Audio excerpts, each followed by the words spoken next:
அனைவருக்கும் இனிய நமஸ்காரங்கள். உங்கள் ஜோதிஷாச்சாரிய ஜோதிட சாம்ராட் மகேஷ் ஐயர்.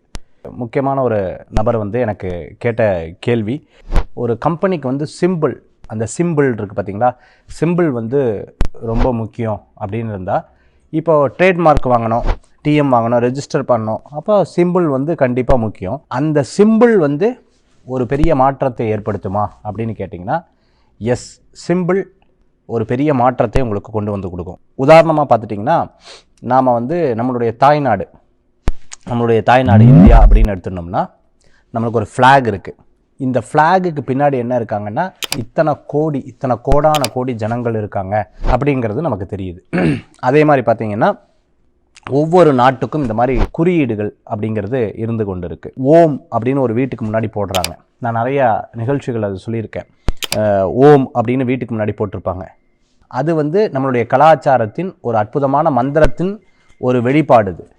அந்த வீடு அந்த வைப்ஸில் இருக்கும். அது மாதிரி வேல் போடுறாங்க. அந்த வேல் முருகனின் பக்தர்களுக்கு கொண்ட ஒரு அற்புதமான இது பின்னாடி முருக பக்தர்கள் இருக்கார், முருகப்பெருமான் இருக்கார் அப்படிங்கிற ஒரு பெரிய நம்பிக்கை நமக்கு இருந்தது. அதே மாதிரி பார்த்துட்டிங்க அப்படின்னா, திரிசூலம் அம்பாளை பிரதிபலிக்கக்கூடியதாக இருந்து கொண்டு இருக்கும்.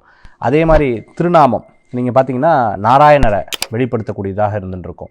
அப்போது இந்த ஒவ்வொரு சிம்பிளுக்கு பின்னாடி பார்த்தீங்கன்னா, அந்த சிம்பிள் ஒரு விஷயத்தை உங்களுக்கு எடுத்து உணர்த்தும், எடுத்து பிரதிபலிக்கும். அதுதான் உண்மையும்.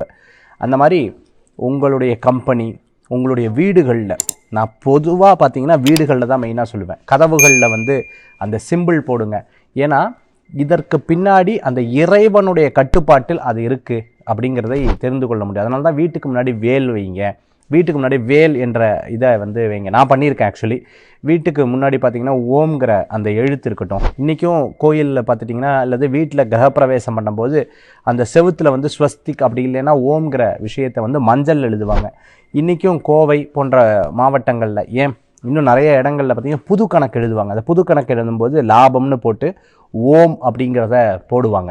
ஸோ இந்த மாதிரி அந்த சிம்பிளுக்கு அவ்வளவு சிறப்புகள் இருக்குது. உங்கள் வீட்டுக்கு முன்னாடி இந்த சிம்பிள் இருக்கா அப்படிங்கிறத நீங்கள் கண்டிப்பாக ஒவ்வொரு வாரமும் அதை அழித்து அந்த கதவுல இது பண்ணுறது ரொம்பவுமே விசேஷமாக இருக்கும். அது நம்மளை காக்கும், நம்ம மனதுக்கு ஒரு பெரிய மாற்றத்தையும் தைரியத்தையும் கொடுக்குங்கிறதுல சந்தேகம் கிடையாது. நன்றி, வணக்கம்.